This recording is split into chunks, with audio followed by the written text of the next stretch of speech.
Hey, we're live. And Yeah. we're live. All right. Well, welcome to the very first episode of Game Day Gambles with the Jones Brothers. Now Uh, that all the kids are in bed, we can finally talk. yeah, no kidding.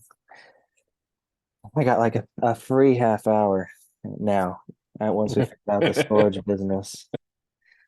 Um, so we decided to create a podcast because why? Because I thought it'd be a good idea since we don't really get to spend a whole lot of time together. And this would be a channeled way to talk about what we already talk about. And it's talking about stuff we like to talk about, which is money in the form of betting and in the form of sports, which is illegal in our state for the time I like being. to think of it as sports finance. Sports finance. I think you need to coin that term.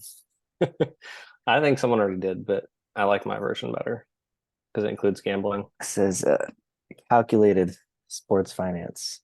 I'd like to point out that usually I'm the one who's coming up with the gimmicks of like how can we make an app or go do something or make some money some other way or hustle, and you're the one that reached out to me about this one. Well, I actually thought about doing a podcast for nursing, but I just couldn't think of anything that would be relevant. And I Would feel like, people watch that? I mean, look at Nurse Blake. Like he does random crap, right? He's like the Joe Rogan of the nursing podcast world. But I couldn't really think of anything good, and it doesn't. I wasn't really excited about it, but you know, with the fantasy season and the regular season and the college season all coming up, I was like, just driving to work. Like I told you the other day, I was driving to work, and I'm like, man, it'd be really cool if like we had a podcast and we already talk about these things. We text and talk on the phone about what's going on with our fantasy league and what's happening in college football and what's happening with some pro players. And like, shit, we should just do it, but like put it into a format. Yeah, record it. Why not? Talking about it anyway. And anyways, and what do we say? Is it breaking down the third wall or fourth wall? Whatever the Yeah, I don't acting know. I need to Google what that. whatever the acting term is. I Listen, if like you're I like to think of it as the Jim Halpert. the gym helper, the Yeah. anyways, if you're watching this and you like listening to amateurs talk about stuff they probably don't know too much about, but think they do, subscribe. I'm gonna figure out how to set up the subscribe button at the end of the video so it populates like right in the middle, somewhere like right here, I think. Nice. And so do that. If not, whatever, I don't care. That's fine if you don't. You could also hit the like button. That's cool too. Um, even though it does represent, you know, Uh, Boo. the Yeah, evil. I got my Longhorn hat on. I don't know if Yeah, you can see that, but I've also got. I don't know that you haven't seen this, Jared, but I've seen it. Yeah, you guys it's an had that in your apartment. Airstream trailer in Austin. You guys had that in your apartment back way back when. Yeah, we had it for a while. It was Megan's. Anyways, so I'll let you start off with on a why do you play fantasy football? I know my answer. Well, I guess so. Background on me: Josh Jones, the older brother. Um, I graduated from the University of Texas in 2011. That's in Austin, Texas, for those of you who don't know. And the year that I graduated, I had a friend invite me to join a fantasy football league. I had never played in fantasy football, but I had grown up playing all kinds of sports. Very into watching pro ball, but not so much college ball until college. Then I became a huge Texas fan, obviously, and was really into it. And then it kind of expanded there into other sports.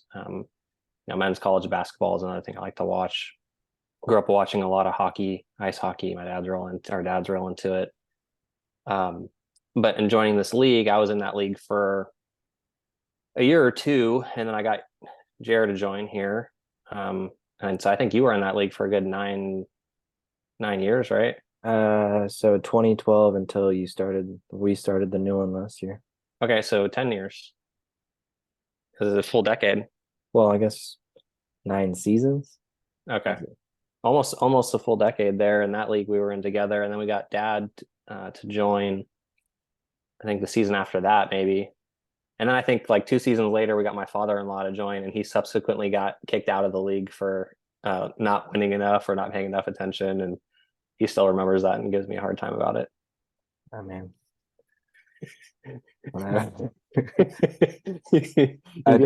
I forgot about that. Yeah, I didn't realize that that was like, I thought he just wanted out and didn't realize that Kyle booted him. yeah. Well, those kind of things usually should go to a vote, right?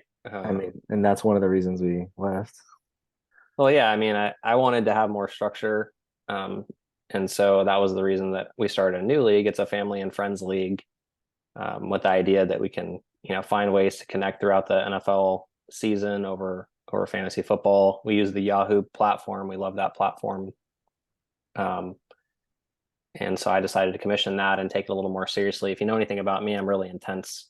And so I want to be you know, real So, on top of it. And I have some things I can share later in the video about how I go about doing that. But so for the record, my brother, who is the commissioner of our new league called the JFL, which is Jones Fantasy League, our family name, and we have a constitution. yeah, you do. I've never heard about that before. I don't know if any other fantasy leagues have ever had a constitution, but we have a constitution. And while some people think like, wow, that seems pretty intense. You're just playing a fantasy game. Like, isn't it supposed to be fun? That's the point. If you're Yeah. playing, you're most likely a competitive person. And all sports, all competition require rules and guidelines. And this is like fits the bill perfectly. Well, just like I remember in old league stuff would happen, like the commissioner would just wield too much power and they like shut down trades because they didn't think that they were fair. And at the end of the day, as long as you're not cheating, like as long as you're not intentionally trying to cheat and collude with someone to win by making an unfair trade because one person's season's over and the others is could uptick really high if they take a really good player on and get dump a bad player. As long as there's no collusion, provable collusion, you should be able to do whatever you want. And so there's some things like that that happened over the course of that first 10 years that I learned that I put into that constitution that'll flash up on the screen later. Yeah, which I mean, to some degree, you're always gonna have. You could always potentially, I should say, you always potentially have some form of collusion, but as long as you know, you're playing with folks that you generally trust or people that respect you enough, and respect competition enough. I think that it's a non-issue, but that's why we have our one of our episodes. We'll have to do a share screen with the Constitution to pull it up. Ooh, maybe that's a better idea. Break down the Constitution. Yeah, that's a good idea for one of the following ensuing episodes. That would take a whole episode to do effectively because there's a lot of little stories in there. And honestly, there's probably some stuff I need to add to it for this year based on what happened at the end of last season. That whole Damar Hamlin thing where he got hit and had to Yeah, get carted off the field, and so they like canceled the game, and we weren't sure whether it was going to count or not. And it was during the fantasy playoffs, and it didn't. Luckily for us, it didn't have implications about the seeding of our teams for this year's draft because we do a redraft season long league, but it did impact it did impact draft picks because it changed who got was it first place in the consolation bracket is what it was. That was between Jeff and Jason, and I think Jeff ended up with it. So he got the first pick in the draft based on how we have draft picks sorted out. well, for those listening, we'll also have to review the draft reassignment for the next season. Until someone challenges me on it, we're going to leave it as is. I mean, I think it's as fair as it gets. yeah. I mean, if you yeah, uh, I currently don't know a better way. I think it's fine. No one's complained about it yet. But I don't remember stressing too much about the whole Damar Hamlin thing affecting the league. I mean, Yahoo like was giving like updates. I felt like pretty frequently because I was checking to see how that was gonna factor in. But I didn't even know it caused an issue. So that's news to me as far as the seeding. But Well, yeah, I mean, it changed who won the consolation bracket, um, and so that affected what draft seeds that the two brothers that we play with, my wife's cousins, Jeff and Jason Powie got. And Jason's the kind of guy, he's really intense and competitive and talks a lot of trash. And so every time I'm even a little bit off base with anything, he's all over me to make sure I'm doing it right and not screwing up. and that's the kind of energy we want. the kind of energy that gives a crap. I will say for anybody who's thinking about commissioning their league, you can do it at different speeds. You don't have to do it at the I have to write up a constitution level. You could do it for the just for fun level. I've heard a little bit about best ball leagues. That might be something we talk about in another league or another podcast that requires even less effort. So there's ways to get involved in fantasy football without having to go full hog. And honestly, there's even ways to go deeper than we even do, right? You could do keeper leagues um, and some other things like vampire leagues, things that are a little bit more challenging and require more attention. Another thing you could do really easy to make a league more competitive is just make the buy-in bigger. We do a $50 buy-in. Yeah, which is modest, but if you're someone that's, not really into taking a lot of risk, you're not really like a true gambler, or you're just trying it for the first time, you can change your limits. But I definitely think there needs to be some financial incentive Yeah. just to kind of drive effort, especially if for the newer people, like newer people might be motivated just by like beating you, not necessarily for the enjoyment of the process or games, which for me, I think ultimately, outside of the friendship, familiar, like keeping in touch with people that the league, gives us the opportunity to continually stay in touch with certain families, certain friends. I think that it also, and more, I wouldn't say more importantly, but in addition to, it enhances your experience, and not just for your home team, but for multiple pro teams. Specifically for us in this case, NFL, but like you could be watching 6 games, right, on a given weekend, Sunday, Monday, whatever. And you could be invested in all of them because guess what? You got the receiver on this team, you got the running back on this team, your quarterback plays for this team. So you're watching all the games and you got something in the game. So you're like rooting for whatever player that is. You're rooting against whatever is driving down his stats. And it makes it more exciting. And so that way you can watch multiple games and enjoy it more than you would otherwise. Like, oh, I don't really care about these two teams, whatever. Yeah, it's hard. Like especially when you've got a family and you don't have a whole lot of time to devote, right? Like you'll watch some of the high flying games like playoffs, championship games, local Houston, we're in Houston, right? Houston Texans games, that kind of stuff. But with fantasy football, Red Zone, NFL Red Zone, which is a channel that basically streams all the games, like the highlights of every game as it's happening live from all the games simultaneously. It's like the it's like the main line for NFL fantasy football, and I think that becomes your best friend. Like if you're into it, like if you're into it as much as you're talking about, having NFL Red Zone is amazing because it does all that. It's like watching all the games at once, basically. And so every game you have some kind of stake in, and so it makes it really fun for me. What I really like is it forces me to understand really well what's going on with each of the teams because of how seriously you and I take it. Mm. So that when I go to Vegas or I go to Lake Charles, somewhere where there's a sports book or somewhere I can place online sports bets, I can do like a season long bet that says like, these are the teams that I think will and won't make playoffs. And these are the, touchdowns, overs and unders for players that I think are going to, boom or bust based on what people are thinking now versus the research that I did.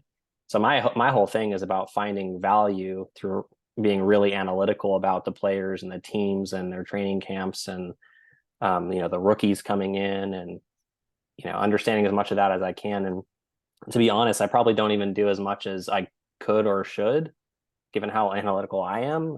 There's tons of data out there that you could use to understand like the impact of weather and domes and field turf and age and all kinds of stuff.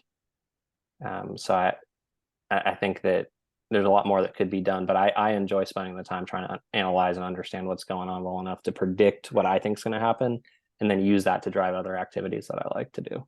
And to do a little side promotion for another podcast, if you're, just starting out and, not terribly into fantasy football, but you're joining a league for the first time or what have you, a good podcast to watch to just kind of get your feet wet would be Fantasy Football Focus. That's kind of like step one. I feel like there's a ton of podcasts out there, not so many big ones like Fantasy Focus, but that'll kind of cover the bases, get you involved a little bit more. They kind of really go in depth on a lot of info. I mean, that's what they do for a living. Kind of jealous, like we were talking about the other day. These guys literally wake up, look at stats, watch games, talk to players, and that's what they do. That's their freaking job. And that sounds like a hobby instead of a job. Yeah, and they're funny too. They've cycled through different people who host that show over the years, but they're all funny. They're all really smart, down to earth type of people. So it feels very accessible. It's an ESPN podcast. You can find that on YouTube and the X, aka Twitter. And that's Fantasy Focus. And that's a daily podcast. You can listen to that Monday through Friday throughout the whole season, Yeah, which I do. I'm up to date as of today. I still got like half the day's episode left. Today was strategy. It was drafting strategy. Yeah, I'm Mike Clay's kind of very bland when he's talking. Yes. I think I prefer Daniel Dopp out of the three of them. Yeah, they all have their quirks, but they grow on you for sure.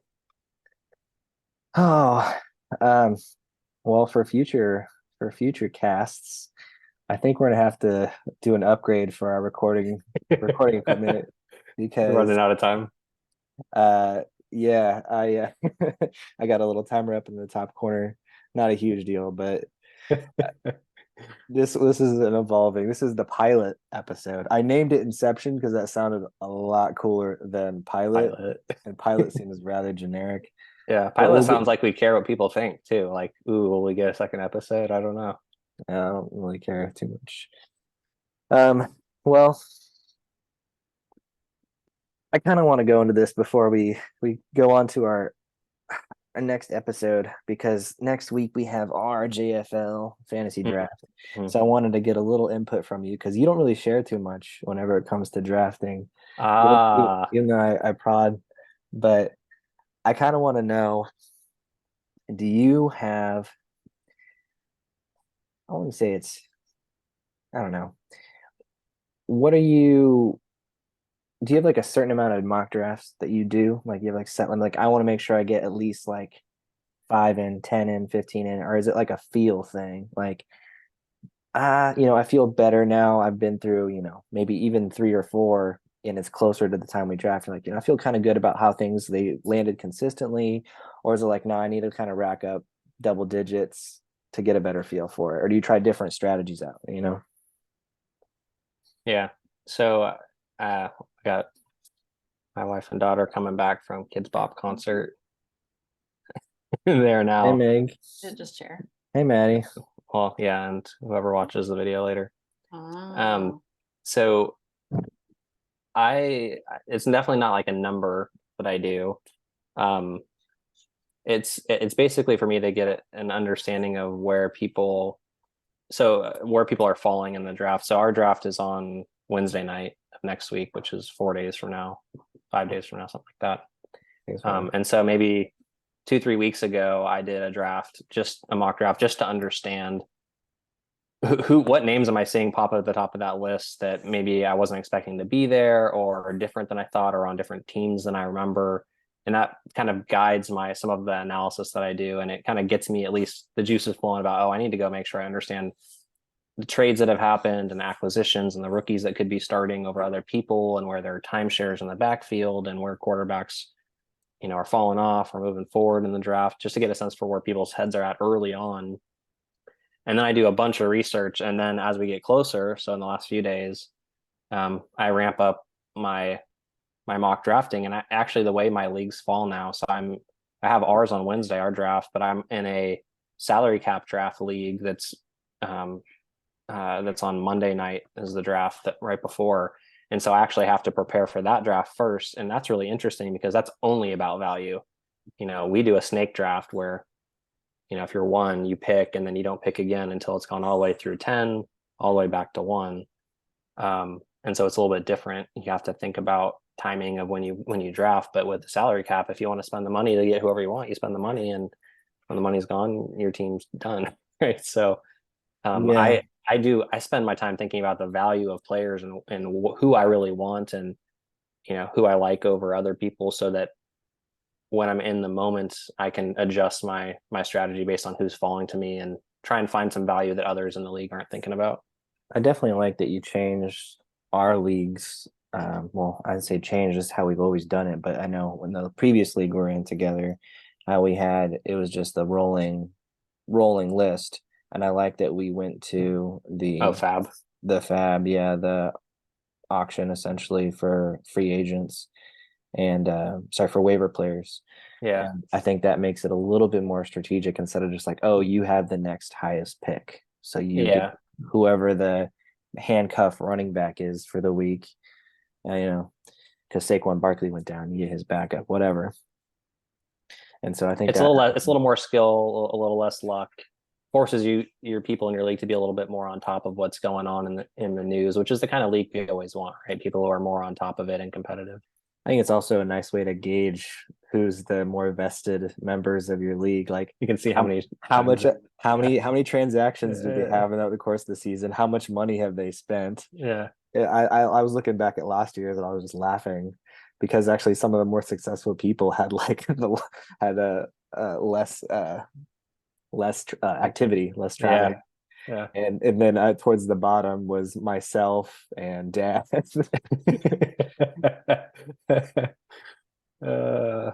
Yeah, I mean the Fab's great, the Fab budget, free agent acquisition budget, and it not only does it change that part of things, but one of the things that I wrote into the Constitution for our league is that you can use that to enforce people's behavior at the beginning of the season and during the season. So like if we have one rule where like if you double another team's score on a given week, you get to rename their team, and that name will stand until they win another game, any game. And so theoretically, if they lose 5 more games, their team's name is whatever you named it for 5 more weeks. And so if they don't rename it within a couple days, it kind of defeats the purpose because within a week they could have their old name back if they wanted to, if they win. And so you can use the budget to be like, hey, I can take your fab away, for every day that you don't change your name. Yeah, and once again, I think we're gonna have to go into on one of the next episodes, go over the Constitution. I think that's just an entire one right there because everything we're talking about, especially when it comes to the fab, I think it'll have you go over it. I mean, it was 99% you anyways. But I think that would for people that might listen that might be on the more intense end, that'd be good for them to see to get an idea to kind of develop their own methods for constructing their own leagues. Yeah. And in fact, before we go off, I'm just going to flash it up real quick so you can see what it is. We got a custom logo. It's our Constitution. We even have a preamble and articles, and I modeled it after the actual Constitution. So, and I guess we'll call that episode "We the People." Yeah, that's right. Well, unfortunately, here we're cheapskates, and so we have the most basic version of Zoom doing our recording. And as I watch this timer tick away in the top left corner of my screen, I'll do a little wrap up. Clearly, we got more elements to talk about, and I didn't even get halfway through our outline list. But if you are watching this and you happen to be interested in amateurs talking about nonsense, comment for things you might want us to discuss or talk about or get input on, one amateur to another. And like I said, hit the subscribe button after this video is over, or at the bottom. Hit the thumbs up. We should make it a horns up. We'll say horns up from now on. Hit the horns up, aka thumbs up, but horns up, subscribe. And this went really fast. Yeah, it really did. I mean, it's been like 20, 25 minutes. That feels like risk. Yeah, and there's a lot of things we could get into too. What I really want to get into is like, season-long bets on people and players and stuff like that. There's some really interesting stuff we could talk about. All right. Until next time. All right. See you, bro. See you.